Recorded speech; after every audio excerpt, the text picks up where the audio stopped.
It's that time again. We're going to be heading on a road trip. We're going to Hattiesburg, Mississippi.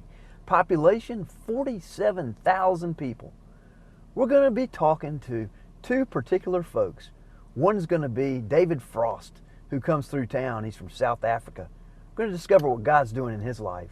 And then we're going to meet up with Steve Ramp, Presbyterian USA minister at Westminster Presbyterian Church. We got some surprises along the way. Stick around. Join us for the next episode of Road in Between.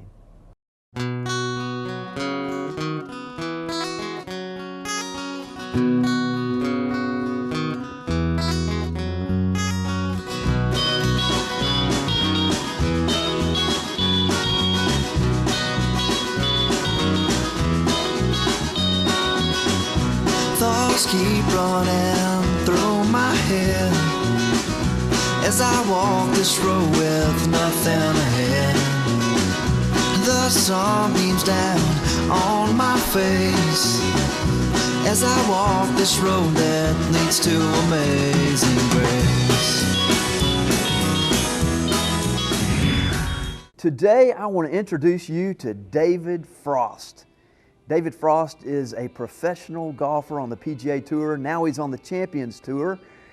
And he has traveled the world, and for some strange reason, David and I have had a road in between, and we have interacted, and God has placed us together. It's really nice to be back here with you, Tom. I know we've been on a journey ourselves together over the years. We've connected in different spots in the country, and I think the next journey is for you to come visit me in South Africa. I'd love it.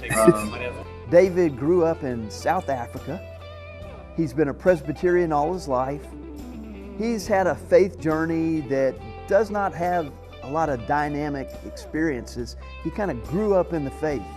So David was at Canebrake, and he put on this golf clinic and chipping and putting clinic, and then he put on this great wine tasting with his wife Colleen and a lot of friends that came from Hattiesburg. It was a really good event.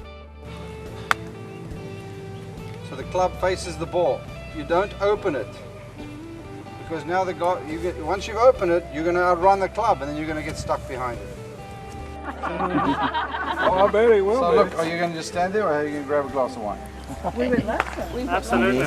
What I like about David is, you know, as famous as he is just down to earth. He is very easy to talk to, and he's really interested in your golf game. So this American guy comes to Scotland, and he misses the green, and the caddy says, take the 7-iron. He says, no, give me the lob wedge. So anyway, takes out the lob wedge, and the ground is always hard like this, and in the middle of the ball, and across the green. Second hole, same thing. Third hole, same thing. Eventually the caddy says, the guy says to the caddy, okay, give me that 7-iron here. David's one of the very best putters in PGA Tour history. And what he has taught me is it's really not the putter you have, it's the one who holds the putter. And he has shown us many styles of how a lot of people putt and what works. And he's got a definite way that it works for him. It's really about putting the ball in the hole, and David Frost is an amazing putter.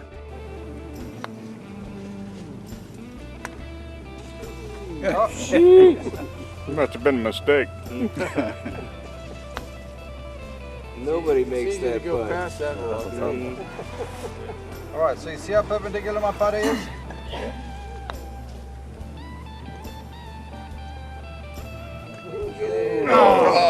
One was enough, eh? He loves to share his gifts for golf, but also loves to share the gift of life around a good glass of wine. So yeah, it's just nice to have incorporated this little journey from New Orleans to here on my way to, where am I going? Beau Rivage in Biloxi. So, you know, it's just incorporated a little bit of the wine side of my career.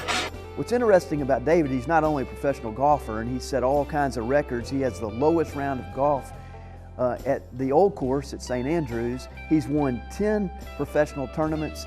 He's won all over the world, but he is also a businessman. He has a winery in South Africa, and that winery has been part of his family land for generations and generations. In fact, that land has been a winery since 1673. And so David Frost goes around the country and he plays golf, but he also shares his love for people and his love for the fruit of the vine. As we know, wine's the symbol of joy throughout the scriptures, and I'm excited to be with you in this journey. Yes, it's actually amazing how many times wine is mentioned in the Bible. So, but not too much of it. That's right. Moderation. Yeah. Good Presbyterians. What's interesting about wine is that wine is the symbol of joy in the Bible. And that as soon as Noah got off the boat, he planted a vineyard. And it was a reminder of God's blessing and God's gift of grace. It's also a symbol of the fruit of the vine. And God says, unless you are part of the vine, you will not grow.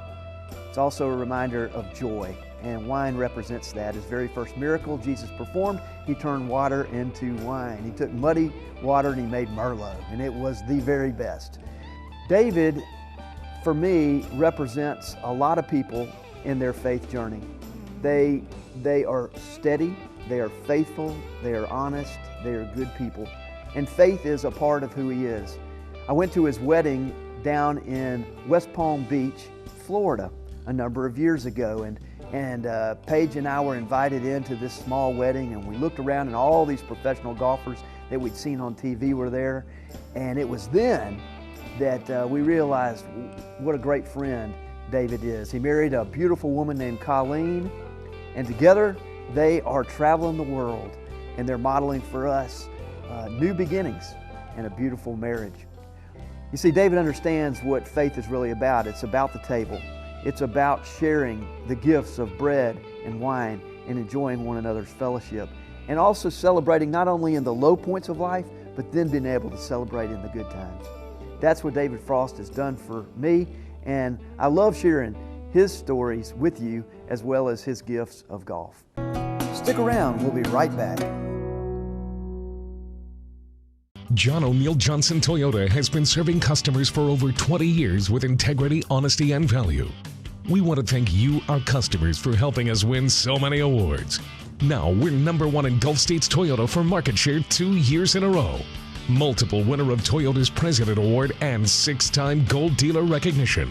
And the reason is simple. Customer satisfaction is our #1 priority. John O'Neill Johnson, a name you can trust. Toyota, a product you can depend on. Harvest Grill, where great food and gatherings happen in the heart of downtown Meridian.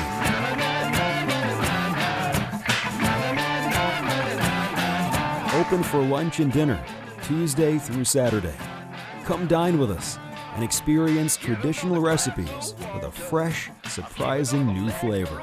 Visit harvestgrillms.com to view our menu and hours. Welcome back to The Road in Between. This was my first time at Canebrake Country Club, a fantastic place. Trey Wilson is the pro there. We'd love for you to go down and see it and enjoy the course. About a month after being with David Frost, Westminster Presbyterian Church put on a golf tournament there, and we had a fantastic time. We brought in lots and lots of people, and we raised money for water mission around the globe through Living Waters of the World. And we were able to share kind of this blend of culture in Christ about faith and sports. And we went to Canebrake Country Club and we interviewed a number of people, and we'd like to share with you what took place on that particular day.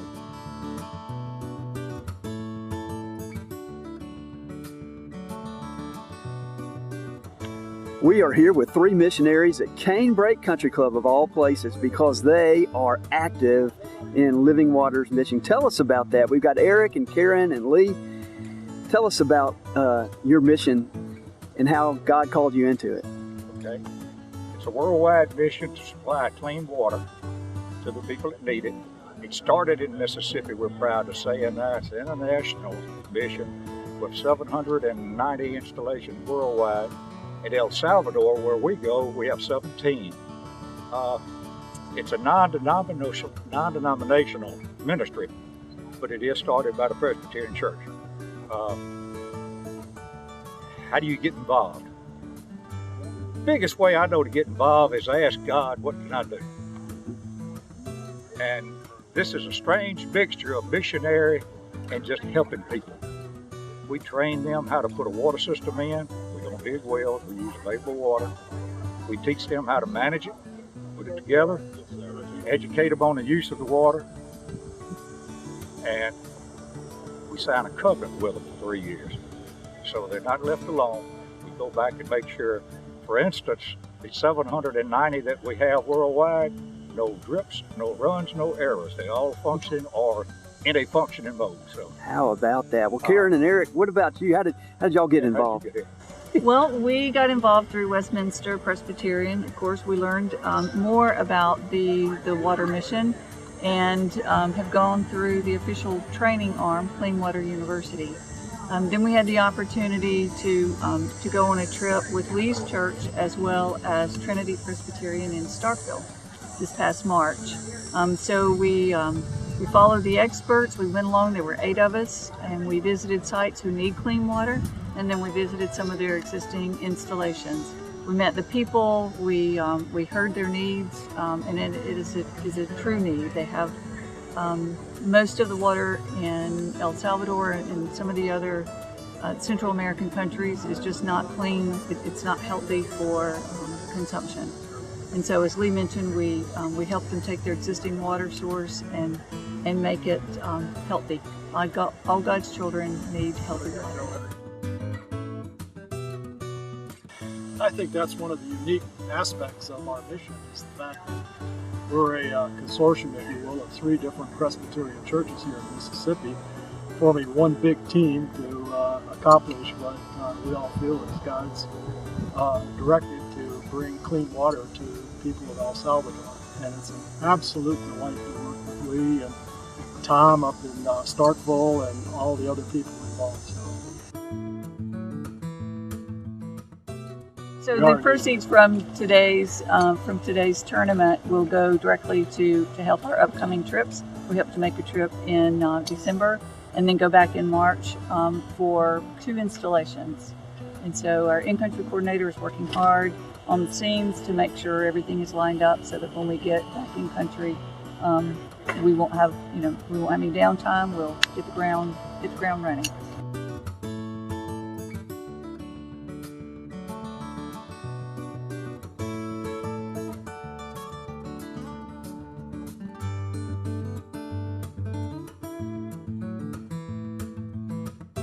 One of the great things about this golf tournament was each member got to bring a friend.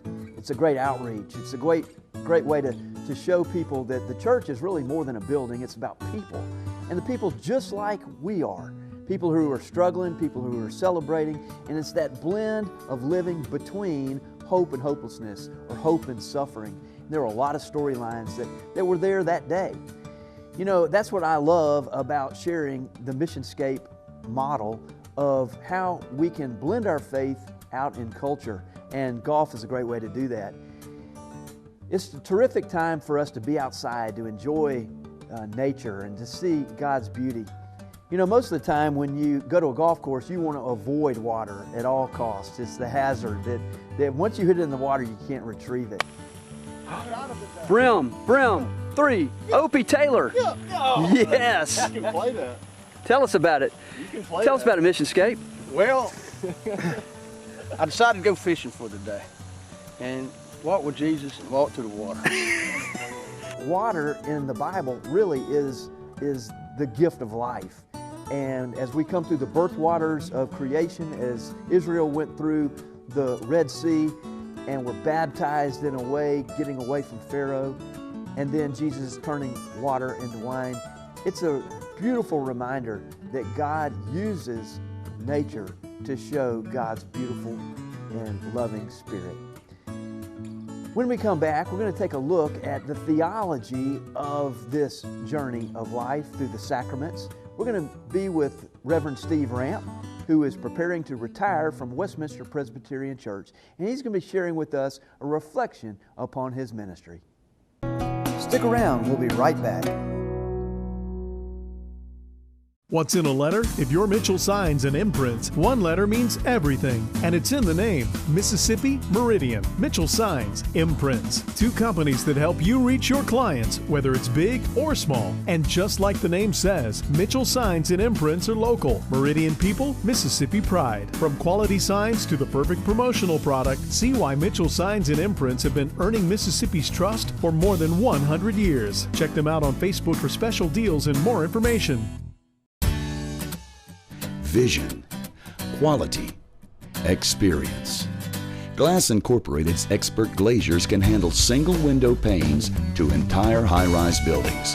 Whether you need storefront windows, skylights, mirrors, or shower enclosures, no job is too big or too small. Glass Incorporated, your commercial and residential glass experts. Locations in Meridian, Orange Beach, and the Mississippi Gulf Coast. Welcome back to The Road in Between. You know, along your road in between, you meet people that really impact your life. And at this season of my life, I came back in touch with a friend named Steve Ramp. And Steve has a great story about his journey from being an attorney to becoming a pastor. We're going to be going down to his church at Westminster Presbyterian Church. We're going to go into the beautiful sanctuary, and we're going to hear the story of how God used him at a very important time in the life of that church, and an amazing story of what took place on February 10th, 2013. Yeah, I grew up in the church, went to church whenever the doors were open, and that was just a big part of my life until I was 18.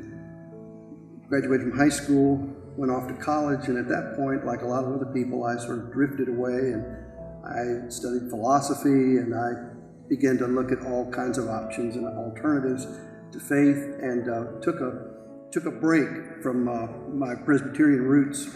But I remember before and after, when you talk about faith, before I struggled, I read, I wanted to understand, I tried to make sense out of it. And of course, I was doing it out of my own intellectual capital, which was pretty limited. And it just wasn't clicking for me. And then something happened in my life where I realized that I've been reclaimed by grace, and I'm loved and valued by God, and Jesus is not just an idea or a historical person, but he's alive. He loves me. He loves all of us. And it is as though blinders were lifted for me. And from that point on, my life changed. I sort of backed into it. I was a very secular attorney, and then God got a hold of me and said seminary. And so I said, well, I'll go to seminary and learn, and I guess I'll go back and practice law, because that's what I knew how to do. But along the way, of course, the journey changed, and I'm glad it did. I'm glad it did. And so my law background was wonderful in many ways, but I'm glad that part of my life is over and a new chapter began in ministry. And I have been a pastor now for 26 years, and that's about to come to an end in December. So God's been faithful, God's been good, and faith has allowed me to make sense of it in my life. I'm part of a story, the story of God creating a people, God choosing a people, God teaching a people, calling a people, and I'm part of that. That's my story. Tell me about your experience here in Westminster.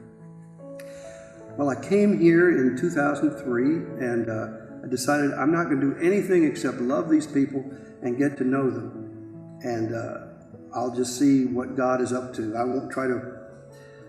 I don't bring an agenda. I'll just sit back and wait and be patient, which is not my nature, but that's what I thought I would do. And one thing led to another, and we had Hurricane Katrina. And Hurricane Katrina came, and there was so much damage in our community and on the coast and throughout Mississippi that we mobilized people. We bought some property behind us, and we housed volunteers. And so we would go out on work crews, week after week after week, and it got the whole church mobilized to be in mission. And it was really a godsend to us. Our people weren't hurt too badly, and we were able to get involved with that. So that was neat. And we acquired some property around the church, and that was good. And then in 2013, a tornado came through town and almost destroyed the church. There were pine trees sticking through the windows and holes in the roof, and it looked like a moonscape. And we once again mobilized for mission. We spent 2 years over at Parkway Heights Methodist Church. They adopted us and took us in and treated us with love and care, and we needed that. And after 2 years, we were able to rebuild and come back. Now, the day of the tornado, y'all had a meeting here. Right, we had a meeting we had a session meeting. We reconstituted the architectural steering committee because we knew we needed to expand, but we didn't know how. And we had a musical production here called the Meister Singers. They sang in the sanctuary. Sirens were going off, and the weather was terrible. We kept thinking, should we just go home? And we said, well, we'll finish this program. And we finished the program at 4, and at 5:30, this F4 tornado came through and ripped the roof off. And fortunately, nobody was injured, but it was amazing to go from music to chaos overnight. And the next day, I showed up with an architect, and we'd surveyed the damage, and he said it was about $4.5 million of damage. And I said, well, that's not good news, because we have about $2.5 million of insurance. So I don't know how that's going to work out, but it did, and God provided, and we were able to rebuild our church, and we're back stronger than ever. It was an extreme makeover when you think about it. We got new electrical, new air conditioning, new everything. We kept the old part of the building, we expanded, and so it turned out to be a blessing, a well-disguised blessing, but it was, and I think the church is now stronger than ever. And the people hung in there through that transition of being over there at the Methodist Church. It was so interesting. The first day we were there, people said, what are we going to do to repay them? And I said, we're not going to do anything. We're going to say thank you, and we're going to receive their grace. They need to give it, we need to receive it, and we need to learn how to receive it. And we did for 2 years. And that was a little uncomfortable at first, because it's a lot easier to give than to receive. But we managed to learn that lesson. And now we're back in the business of giving it away. And so you have to be on both sides of that to appreciate how God works. Steve Ramp represents for many of us someone who uses his gifts for ministry. He knows who he is, he knows who he's not, and he's willing to delegate and invite others into the life of the church as leaders, as lay people, and also as staff. He invited me in this past year to work with him to encourage the members to discover their story and how God uses all of us in our mission fields at home, at work, and beyond. Well, I sat in the pews for 40 years, and I used to hear blah, blah, blah, blah, blah, and they would take me to Bible land, and they would leave me in Bible land, and I need someone to help me apply it to my life. Okay, this happened, and that's wonderful. What does it mean to me? Why does that matter in our lives? How does that shape how we relate to one another? And so I really try to work on getting the message up off the page. It's turning ink into blood, and getting it where people can say, yeah, that is really good news. That's exciting. That's true. That's real. That's worth changing the way I live for. Absolutely.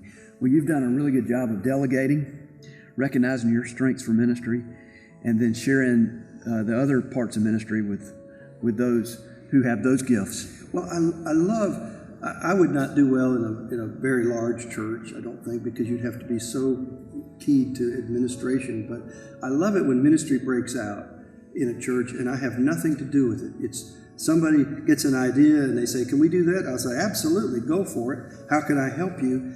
And when that and there's ownership of that, and it happens, to me, that is so exciting to see.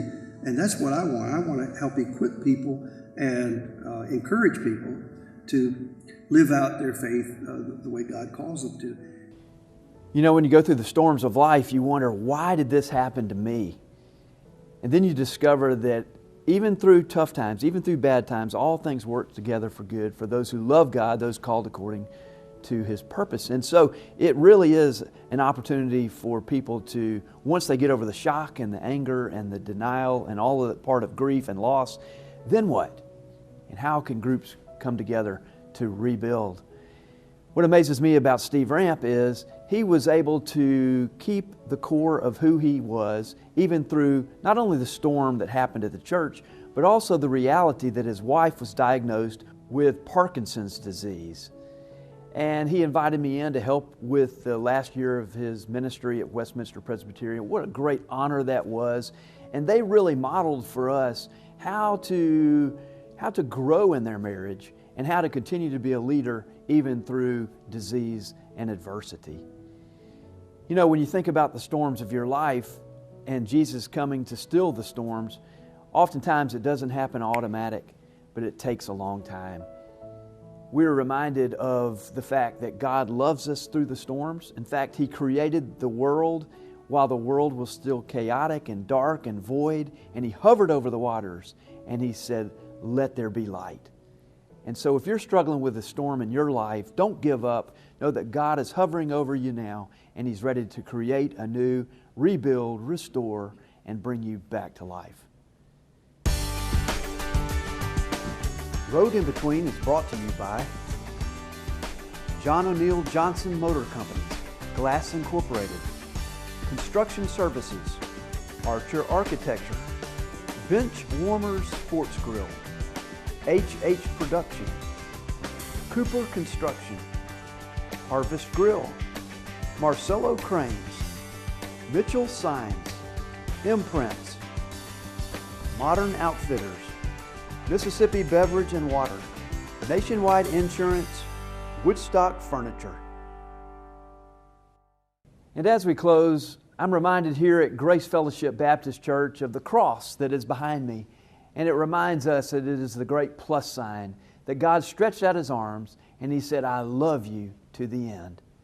We're grateful for all churches, whatever denomination, each of us to find our place and how we can minister to those around us. Until next time, may the Lord bless you and keep you. May the Lord make His face to shine upon you and be gracious unto you this day and forevermore.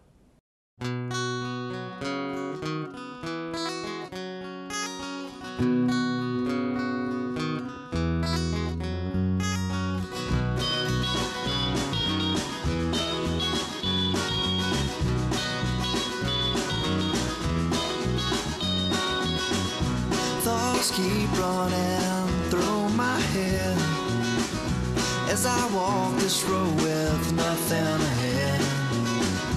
The sun beams down on my face as I walk this road that leads to amazing grace.